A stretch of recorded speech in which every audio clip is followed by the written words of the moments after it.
I thought I was going to cry because I teared up once when I saw the date of when they were leaving. And then when I dropped them off, I just felt happiness for them because I remembered, when I was going to college and starting that part of my life. I've seen you lead massive digital transformation. There's a lot of pressure that comes with that.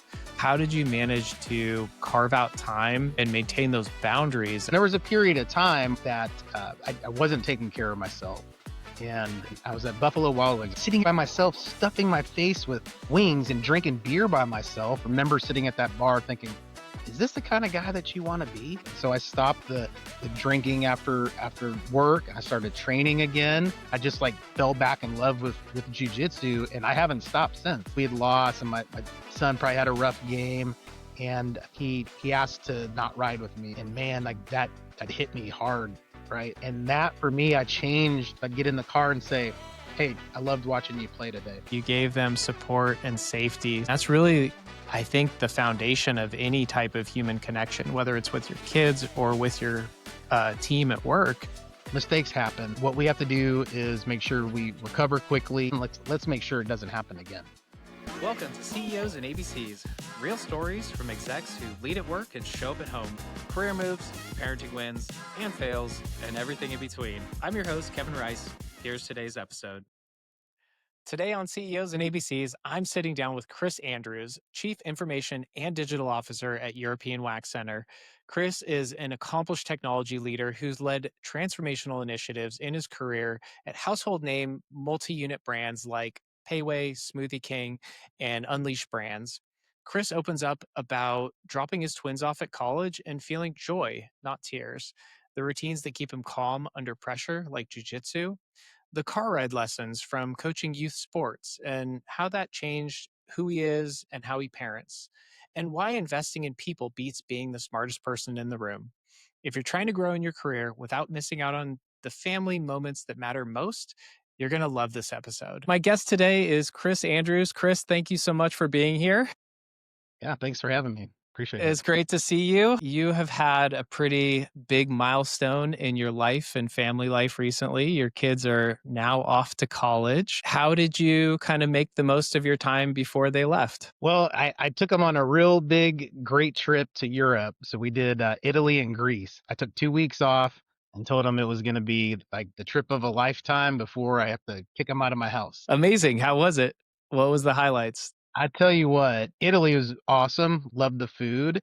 But when we got to Greece, it was off the charts. The people, the water, the terrain, the food. We never had a bad meal there. Everybody was so nice. Really was it was an incredible trip. That's beautiful. I'm so glad for you that you got to spend that quality time with them before they left. Did that kind of start to emotionally prepare you for the day you dropped them off at college? Yeah, I've always tried to have special moments with them and take them on little trips, and to have that big trip right with them for 2 weeks was good for my soul. It was good for our relationship, and it really kind of settled me. When the time came to drop them off, I thought I was going to cry because I teared up once when I saw the date of when they were leaving. And I started tearing up, like, no, come on, man, you're tougher than that. And then when I dropped them off, I just felt happiness for them, right? Because I remembered, when I was going to college and starting that part of my life. And so I'm looking forward to seeing what they do with their lives. It's going to be great. Yeah, I honestly, I tear up sometimes just thinking about it. And my kids are so far away from that day. But yeah, just sending them off into the world, it's a really emotional period for any parent. How, if you kind of look back as your kids were growing up from toddlers to teens and now young adults, how has your relationship changed with them over the years? Yeah, I mean, always any sport they played, even if I didn't play that sport growing up, I coached them. And so that was one non-negotiable for me coming up in my career, that whenever they had practices and games, I had to be there because I'm the coach. And over that time, you move from coach where you're instructing, and now I've gotten to where they're old enough now where I'm listening and they're bouncing ideas off of me, but I'm not having to be directive like I was when they were little. And certainly they did not appreciate the yelling on the soccer field. I can tell you that for sure. Yeah, you ever get kicked out of any games? You know what? This is pretty amazing. all my years, the only time I got kicked out was 2 seasons ago. One time, but I did it for the coach because the coach was about to get kicked out, and because I was on the sidelines with him, and I told him, I said, "Hey, I got this. Don't worry." That's great. How did you manage to carve out that time? I mean, you've had an incredibly successful career. I've known you for years, and I've seen you go from a vice president to a CIO, CTO at multiple large organizations, and I've seen you lead massive digital transformation initiatives. There's a lot of pressure that comes with that. So, how did you manage to carve out time and maintain those boundaries as the pressure of work was probably constantly pulling at you? I'm very disciplined and I run a really, really tight schedule. And so when I knew I had those moments where I had to be at a practice at like say 6 o'clock, right? I make sure I'd get to the office super early, but I still would get in my workouts. I mean, it's all a matter of I have to adjust, right? So I have to make sure that I'm eating healthy, I'm going to sleep on the right time, I'm maintaining my hobbies and my workouts, and I know I can fit everything in as long as I'm disciplined enough and efficient with my time. But then there was a period of time when I had switched jobs that I wasn't taking care of myself, and that was a really bad 2 years for me from a health perspective, from a professional perspective. Wasn't working out, I wasn't training, I had a couple health issues, I had sciatica. I mean, I had like old person stuff. I mean, it was crazy. I made a bad decision on a move just to avoid where I was. And I remember one night, I had not been working out. I hadn't been training to jujitsu. And I go sit at a bar and I'm drinking. I was at Buffalo Wild Wings. I still remember this. And I'm like, the hell am I doing? Like, why am I sitting here by myself, stuffing my face with these wings and drinking beer by myself? I'm going to start training again. And so I found a jujitsu gym out there and I started going to it. And I was still a white belt at the time. And that propelled me and got me back into jujitsu. And then I earned my blue belt that fall. But I really credit, like, I still remember, like, I'm getting chills right now thinking about that. I remember sitting at that bar thinking, is this the kind of guy that you want to be? Yeah. And I sat there and I said, "No, this is not what I wanna do." And so I stopped the drinking after work, and I started training again, and then I just, like, fell back in love with jujitsu, and I haven't stopped since. Like, I mean, when I travel, I train, even international, I train. It's like I tell people all the time, like, even if you travel, "Oh, well, do you go to the gyms at the hotels? Like, they're not very good." And I said, "Doing something's better than nothing." And so I will go in there and I'll figure a workout out. Is it going to be like the Crunch Fitness or EOS that I go to? Like, no, but it's better than just laying in my bed and not getting around moving. And, now I've been training for 11 years. It's crazy. Yeah. And I saw recently you placed at the Dallas Open. Yeah. Yeah, that's right. Yeah. I had Yeah. No two big deal. submission wins. It was pretty nice. And my coach told me I'm getting my black belt in like January, February time frame. So I'm so stoked for that. Yeah, that's so important. I mean, when I used to travel, I think there was a period where I self sacrificed a lot. Growing our company, I felt like I needed to be everywhere, always on, at the events, at the mixers, doing everything I possibly could. And I noticed the same thing. My health was failing, not just physically, but emotionally and mentally. And as I made that shift and started prioritizing myself, which meant being disciplined and saying no to a lot of things, it meant saying no to the drinks after the conference so that I could get up in the morning and exercise. And what's funny is somebody on I was on the vendor side, like growing the company. I found that I would run into people that I wanted to talk to at the gym in the morning, not necessarily out for drinks at 11 o'clock at night. So I just found that like taking care of myself ultimately benefited my career in so many different ways. But yeah, I mean, when you are eating right and you're working out, you feel better, you think better, right? And that makes me a better husband, father, leader. And I can go back and look at the times that I wasn't taking care of myself and it was chaos. It Yeah. was chaos in my life. Hi, Kevin here. If you're enjoying this conversation and you know someone else who's working to grow in their career while staying present at home, I'd really love it if you could share this episode with them. It's one of the best ways you can help us and help more leaders build their careers in a way that they're proud of without missing the moments that matter most. How has training in Brazilian Jiu-Jitsu translated into who you are as a man, and then who you are as a leader and as a parent? It's had a really huge impact, on my life. I've kind of been a hot-tempered person. I'm very passionate, and one of the very first things that jujitsu will do to somebody is it really kind of breaks you down because you get in there and you're like, "I'm not as tough as I thought I was." Mentally and physically, you're exhausted, and it changes, like, in your mind. I know how to not start thinking under pressure now, and, and I train in the morning, and so, kind of my philosophy's been do a lot of hard things first thing in the morning, and the rest of the day is easy, right? Like you can deal with work stuff. That's not as bad. Like I had a 200-pound guy trying to choke me out this morning. I mean, you put those things in perspective, and so it's really molded me over the last decade plus to be calmer, to be very calm under stressful situations. And I always thought I was, but looking back, me now versus me 15 years ago, totally different. And that poured into my life with my kids, the way I react with my wife, and it's an activity for me that I'm very thankful that I got involved in, and that I still continue to do. Yeah, I grew up doing karate, and then at probably, I don't know, maybe I was like 11 years old, my dad got into an early kind of like UFC training camp.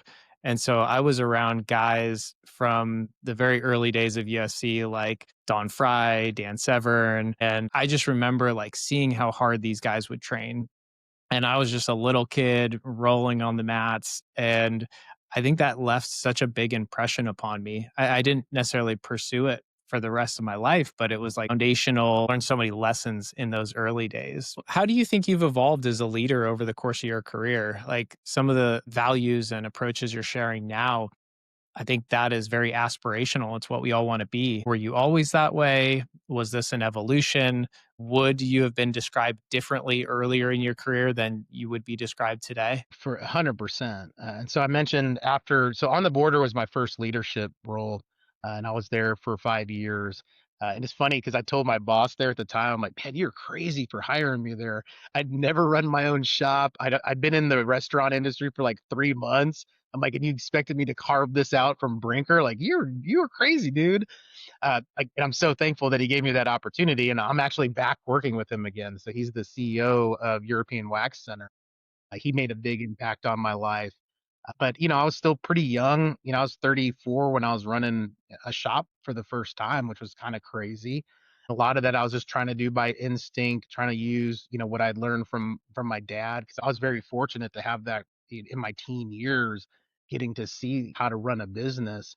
But I'll tell you that the biggest moment for me, it came when after I left On the Border. So the kind of mistake jump that I made, I ended up getting let go from there, and it was a pivotal moment for me because I had always been a high performer. When I was in consulting, I always sold a ton. I was very chargeable. I never lacked for work, and so I'd always been used to like getting accolades. And so that 2 year stretch where I wasn't a fit for the role, I didn't properly vet it, and to get let go, I really had to take some stock. And so I sat back and I said, man, why did this happen? I looked at myself and really started journaling out, like, what are the things that I need to make me happy? What are the things that I can thrive in a professional setting? What does that look like? And then I started reading leadership books. And before that, like my hubris told me like, oh, leaders are born and you don't need to study that stuff. And I had time because I didn't have a job, and so I just started pouring into these books. And Patrick Lencioni went through all of his books, and I just started consuming as much as I could. And I'm writing these things down. And then when I got to Payway, that was my first time to start instituting the things that I had learned. And then I've kept a lot of those, but I've migrated and formed them and evolved them over the years. But I tell people that was my worst time in my career and the best time in my career, because I Mm. honestly feel like if I didn't have that moment where I just got like knocked the wind out of me, knocked me off the chair, I don't think I'd be as good of a leader today if that didn't happen. When you were doing that inner work, inner reflection, which I applaud you for. I think a lot of people, after they get let go, they move into victim mode and they blame the company. They don't take stock in their role in why it happened. What things did you learn about yourself when you were doing that sort of like journaling and inner introspection? Yeah, I mean, I learned that I had to get back to taking care of myself, physically, eating right, that it really makes a big impact on my performance at work and how I feel about myself. Again, you get hit in the face and you're like, I don't need to know everything. I need to rely on people a little bit more and not try to dictate it and tell everybody how to do stuff. And so that really helped me, that to go from being so directive and involved to trusting my people, and really kind of treating them different, and then focusing time on like staff meetings, right? That's something so small that has such a big impact. And I picked that up from those books, that I wasn't doing it before. I'm just like, well, they're fine. We joke around in the halls. Everybody's good. I have a good relationship with them. And I think people that had worked for me again at Payway and Smoothie King, that had worked with me before at On the Border, they commented to me, "Man, you're running the department way different now. You like it." And so I just had to have that willingness to change, willingness to try things, and then just admit when like I don't know, and go ask somebody, call somebody up.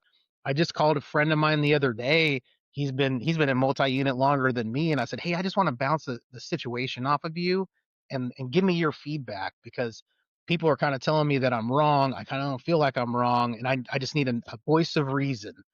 I chatted on the phone for 20, 30 minutes, and I really appreciated that. And so I think having those kind of relationships are huge. Mentorships, friendships with other peers, and being there for them, because I know then when I have these moments, they're going to be there for me. Yeah. You mentioned earlier that you coached for a while. What was your experience like coaching youth sports? Did you learn a lot about yourself through that process? We had a guest on, Jeff Jenkins, who said that was probably the biggest turning point for him in his relationship with his son, was starting to coach youth baseball. And I've never coached my kids before. So I'm curious what that experience was like for you and how important it was for your family. Yeah, it was so highs and lows. One, I've always loved coaching. When I was a senior in high school, like I coached our junior high team at Nolan Catholic in Fort Worth. I've just always naturally been drawn to it. So one, I love coaching. It was joyful for me. I really liked being around them. I loved all those kids, and I'd say the lows unfortunately come for my kids, because so, and again, this is another pivotal time that I remember after a baseball game. I think we had lost, and my son probably had a rough game, and he asked to not ride with me and wanted to ride with my wife. um, and man, like that hit me hard, right? That I'm like, man, this little dude that I love so much doesn't want to ride with me, because I'm gonna beat him down over all the mistakes that he made. Mm. And that for me, I changed, and I wasn't always perfect after that, but a lot of the times I'd get in the car and say, "Hey, I loved watching you play today. And if there's anything you want from me from my perspective, let me know. If not, I'm not going to say anything else about it." Mm. And after doing that several times, then they would say, "Hey, what do you think I should have done on this?" And then we had this conversation and connection over it. I just got chills again, because like it changed, right? Because now my kids weren't scared to get in the car with me anymore. They were happy to get in the car. And then they would even bring it up. "Man, I can't believe I did blah, blah, blah." And I'm just kind of sitting there like, yeah. Well, what it sounds like is you gave them safety, right? You gave them support and safety so that they knew that it doesn't matter if they mess up. You still love them. You're still there to support them. And that's really, I think, the foundation of any type of human connection, whether it's with your kids or with your team at work. If they don't feel safe to make mistakes, then there's never going to be that like openness to have a dialogue or have a real like connection with them. So I mean that's a beautiful example of helping your kids feel safe, and then seeing it evolve and your relationship flourish from it. Do you do something similar in work in creating a like safe environment so that your team can kind of share their challenges or share their struggles or their failures with you? But yeah, I mean, and I tell everybody this, that We are all going to make mistakes. It happens. What we have to do when we make a mistake is we need to own it, we need to fix it, and make sure it doesn't happen again. Have And, you and so have I you think had any instances where an employee has just made a glaring mistake and it costs the business? for sure, yeah, yeah. I think every place I've been, somebody's done something where you're like, "What happened?" Yeah, we pushed out a bad code and we took point of sale down at Smoothie King. When I was at Unleashed, our DBA dropped the little gym database completely and then went home. I mean, like that's some pretty bad ones. I don't think I've had any here yet because I've only been at European Wax for 6 months. But There's I mean, plenty of it's time. something's gonna happen. Yeah, in technology, there's plenty of time for somebody to trip over the power cord to the server. How do you handle that conversation and or discipline when something like a glaring mistake happens like that? Yeah, at first I tell them like, listen, I understand. Mistakes happen. Like what we have to do is make sure we recover quickly and then we need to reevaluate evaluate why that happened and let's make sure it doesn't happen again. Mhm. Because whatever audience that I impacted, whether it's franchisees, whether it's company owned stores, it's my executive team or the company wide, I want to be able to go back to them and own it. Here's what we did, here's why it happened, and here's why it won't happen again. Yeah, so you And take again, responsibility, for the situation as a leader, right? That's what we do. I think it's really interesting because that's how you would obviously show up in a professional setting. But then a lot of times I see parents at the park and, maybe their kid hits another kid or takes a toy from another kid. And instead of like seeking to understand and taking some ownership as a parent, they'll immediately go over and be like, you did something wrong. You're on timeout. I'm taking you home from the park. And so there's just this very difference in how a lot of people will discipline and treat their kid when they make a mistake versus how they would handle it in a professional setting. you're exactly right. Like you give grace to people that you barely know or you kind of know way more than you Yeah, do to your own family. right. And you're not even taking into the context of you're giving grace to a grown adult who can understand the logic of it, yet your child's brains are like 20% developed and, authoritarianly you're telling they're on timeout or, you're going to take away their favorite toy. And I get it. That's the way that I think a lot of people were parented by their parents. But when you just look at it logically, it just doesn't make sense at all. No, you are exactly right. Yeah, it is crazy. Did you ever have any points again with your kids playing sports? Did you ever have any moments where maybe they wanted to quit mid-season and you had to consider, do I push them to finish or do I allow them to make their own decisions and, quit halfway through the season? So one that would I would never allow my kid to quit during a season. And I had a perfect example. My daughter, we had left her club and then we came back to her club, but it had a new coach. And when she left, she was a starter. She got back, she wasn't a starter. She had to earn her spot. So she's not getting the playing time she wants. I want to quit. He doesn't like me. And I said, come sit in my office. And we sat in there and I said, how many goals have you scored so far? Well, none. Okay. So when you start scoring goals, then he's going to recognize that you can play. But you are trying to unseat a starter. And so you're gonna have to do so much more. If she scores one, you need to score two. Okay. You always have to do more than her. And you've got to outwork everybody else on that team. And if you do that and you still don't get recognized, then we can have a conversation. But until that moment, don't come in here crying to me that the coach doesn't like you and that you want to quit. And that girl took that to heart. I mean, and she ended up getting a starting spot within like weeks from having that conversation. Like it was so cool to see. But yeah, that is Amazing. not something I would allow my kids to do. You start something, you're gonna finish it. And I tell them that all the time. Guys, nobody cares how you started, they care how you finish. And that's how Yeah. they're gonna remember you. So don't slack off towards the end. You hold your head up high and you work as hard as you can, even if that person doesn't recognize it. I'll know and you'll know. Yeah, that's a great lesson in like follow through, finishing what you start, resilience, grit. Are those are all great family values. Are there other values that you've looked to instill or pass on to your children and hope that they carry with them into life and adulthood? Yeah, I mean, I think being kind to people, I'm pretty friendly. I'm an extrovert, and I have the reason I have a good network is not because I I send emails all the time or anything else. It's because I care about people that I know, and I'll even check in with them to see how they're doing. And I think again, getting back to our faith and our Christianity, treating people how that you would want to be treated, but also holding yourself where they're going to know like that you are a Christian out there.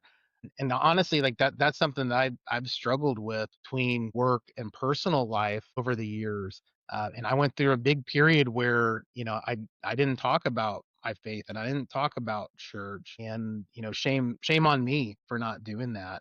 And it's like because I could see I'm preaching that to my kids, right, when they're talking to non-believers that they're friends with.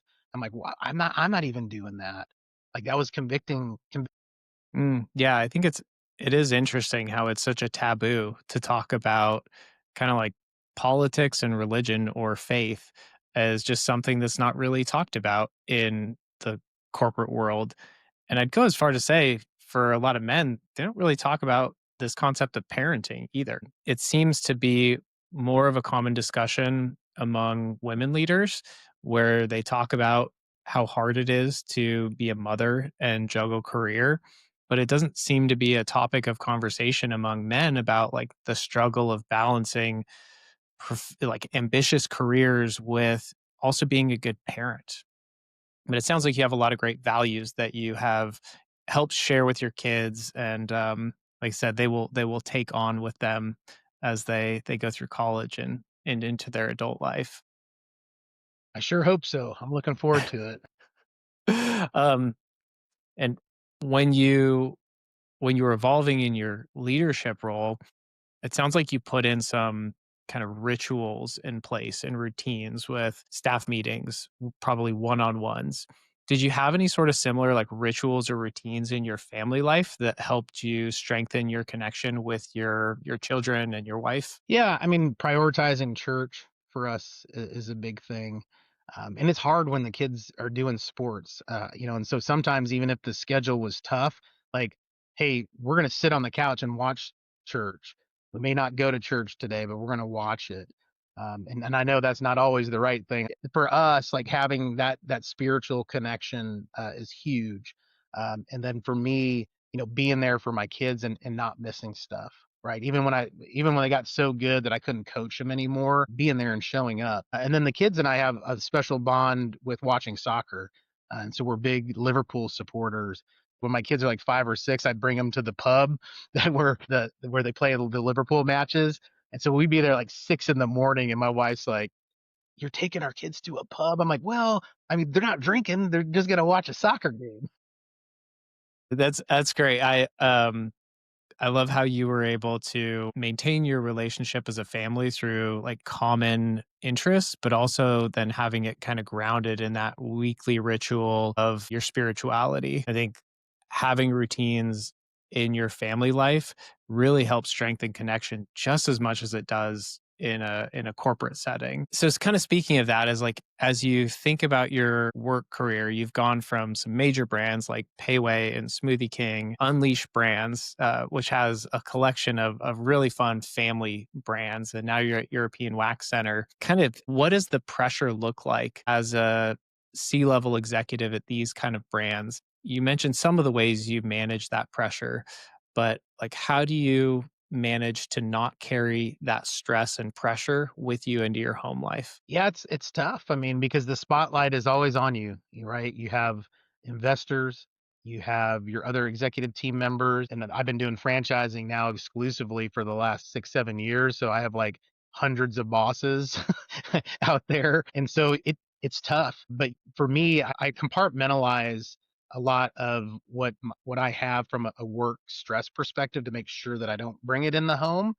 But I do think with having the kind of routines that I have, and getting out like all that aggression in jujitsu or at the gym and doing the sauna and cold plunge, that I'm telling you that those activities for me, like it just lifts it off of me, and it really makes it to where I have a very calm presence at work and at home because of it.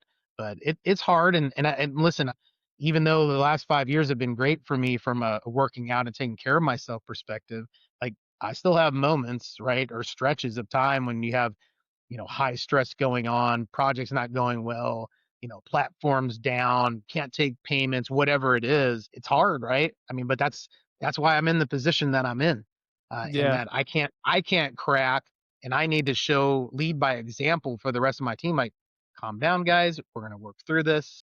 Let's start doing, walking through all the things that we have to do. Yeah.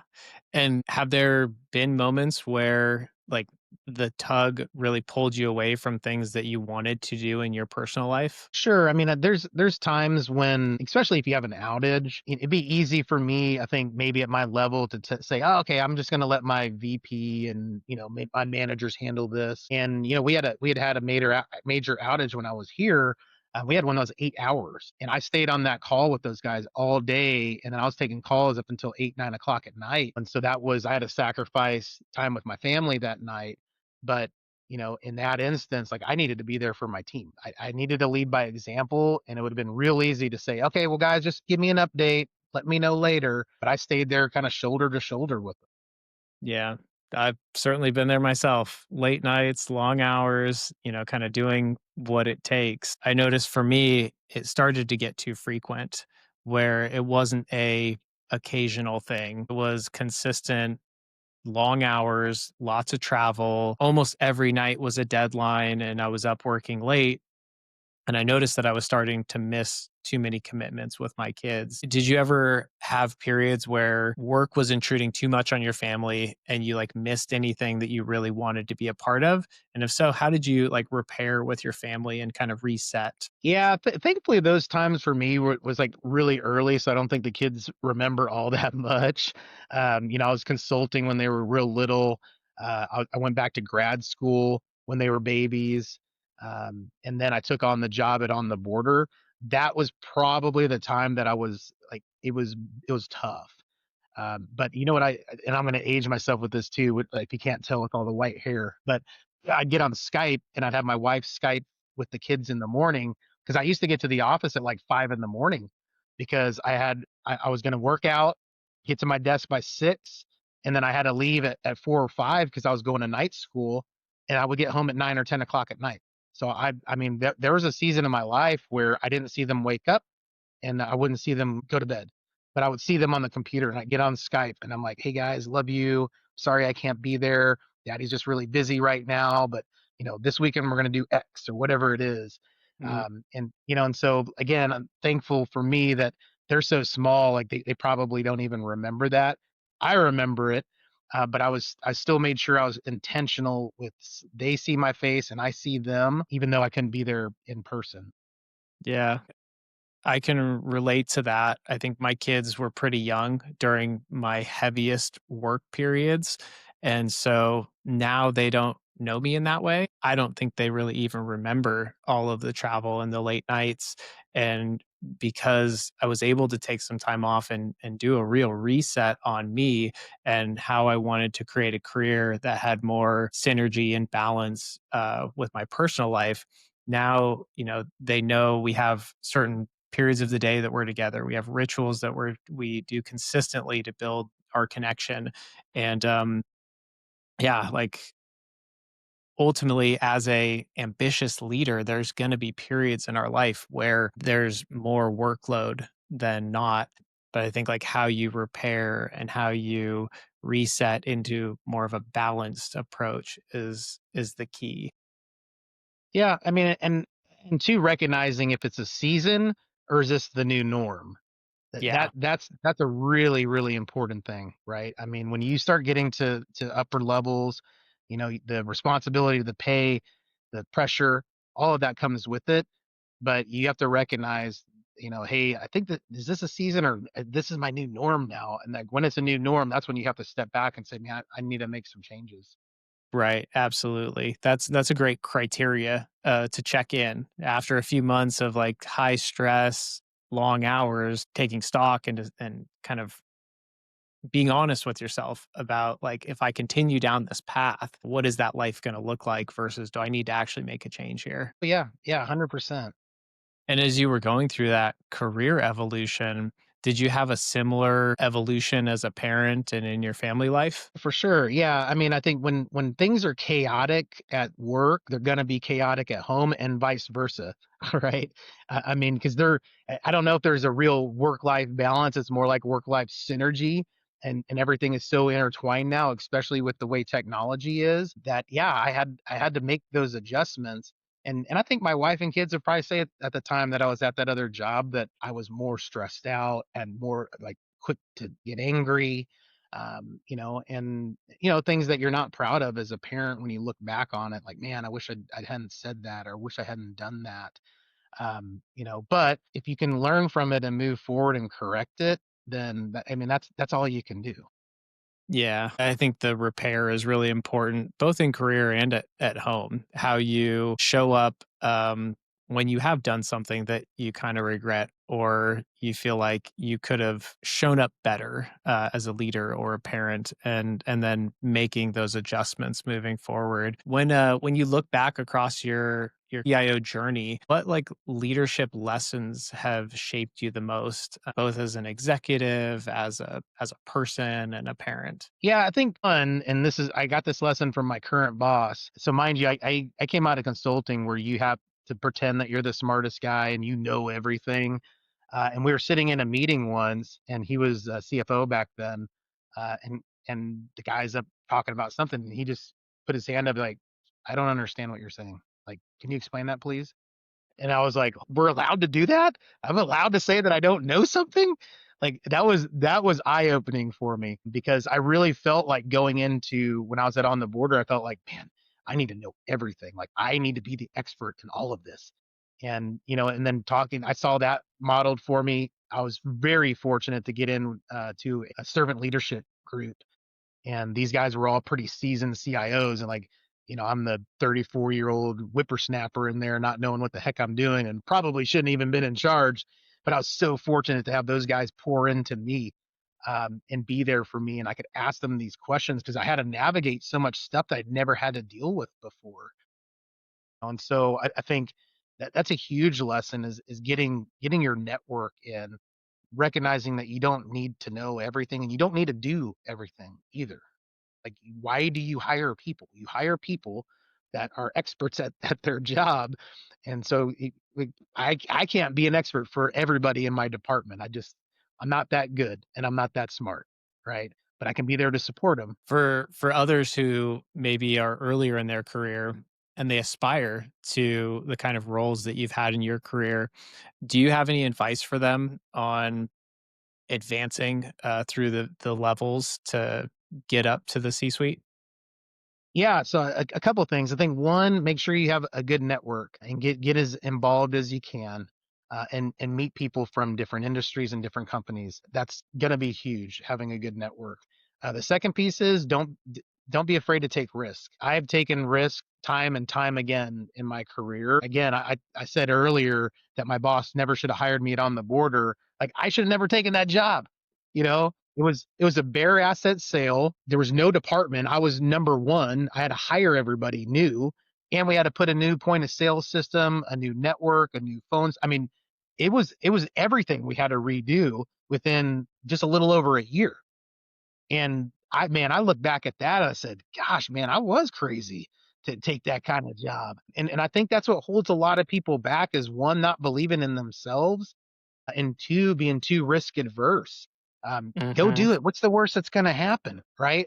Okay, I mean, maybe you failed at something, or maybe you realized, like what happened to me when I got let go, that I need to make some changes. Like, I'm not as good as I thought I was, right? And I've got to improve myself in so many different areas. But yeah, you've got to take risks, and don't be afraid to fail. We took so many risks at Hathaway. Literally, like almost every project was something we hadn't done before up until maybe the last 3 or 4 years when we got more specialized in the restaurant industry. It was constantly doing something that we had never done before, maybe nobody had done before. And most of the time we would pull through. There were certainly some times where it failed spectacularly and we learned a lot of lessons.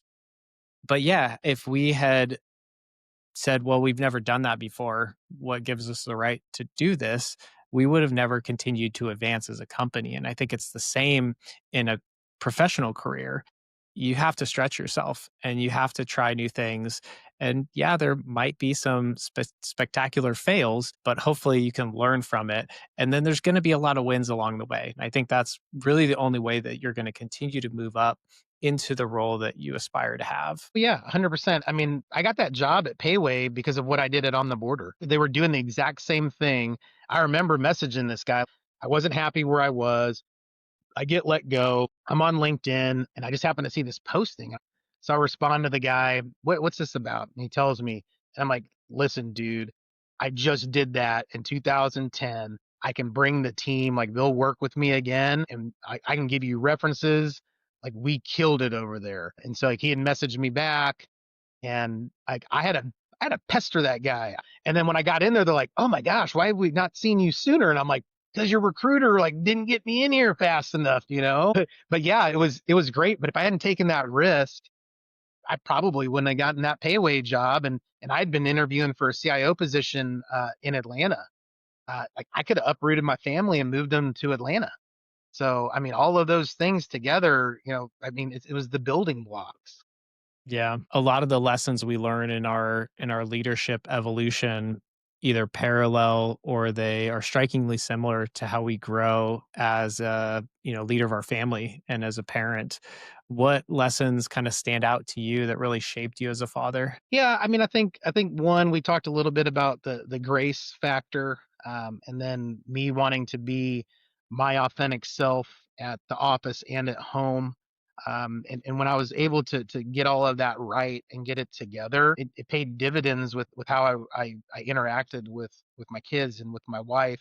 Again, being intentional with her and making sure we're taking time because it's real easy to get focused on work and kids, not the wife, right? And so making sure we were staying connected, and nurturing that the way that we should. Yeah. That's really important, right? You have multiple priorities. You have career, but you also have your relationship with your partner, your relationship with your kids, and then yourself. And it sounds like you do a lot of things to take care of yourself. I love the oxygen mask analogy of like you can't help somebody else if you don't put your oxygen mask on first. And so we've heard a lot of great examples from you on how to take care of yourself that you can so you can show up better for your partner, your family, and in your career. If you were to leave one like legacy for your children, what is it you hope they would say about the career, the life that you've built, and how you showed up for them um, over these last 17 or 18 years? Yeah, I'd want them to say that I cared about people and I wanted the best for people and never begrudged anybody for what wanting something better for their lives. I do. I care deeply about my friends and the people that I work with and always want the best for them. I think early on, maybe not even maybe in my career real early on, I'd get jealous, right? You see somebody has something or they got promoted. Why didn't I get promoted? I can't even pinpoint a time where that switched for me, but I think now, like, I'm joyful for people when it's like, "Oh, so and so just transacted and they sold a company," or "So and so just got a new role." I'm like, "Yeah, that's awesome." Like, that is really fantastic, and I'm sincere when I say it to them. Chris, thank you so much for being here today. I really appreciate how open you were about this season of life, dropping your kids off at college, the lessons you've carried with you from youth sports, the discipline it takes to show up both as a great leader and a great dad. I know our listeners are going to walk away with so much from your perspective. It's been an honor to have you on the show. Thank you again for joining me. Yeah, no, I appreciate it. I feel like we just picked up where we left off. Like I'm imagining being at the Gaylord and you and I just sitting there talking. So no, this was wonderful, and thank you very much for having me on and all the nice things you said about me. I do appreciate it. Thank you. If you're enjoying this conversation, make sure to hit subscribe so you don't miss future episodes. CEOs and ABCs is all about helping you grow in your career and show up at home. We've got many more amazing guests coming up, so tap follow and stay tuned.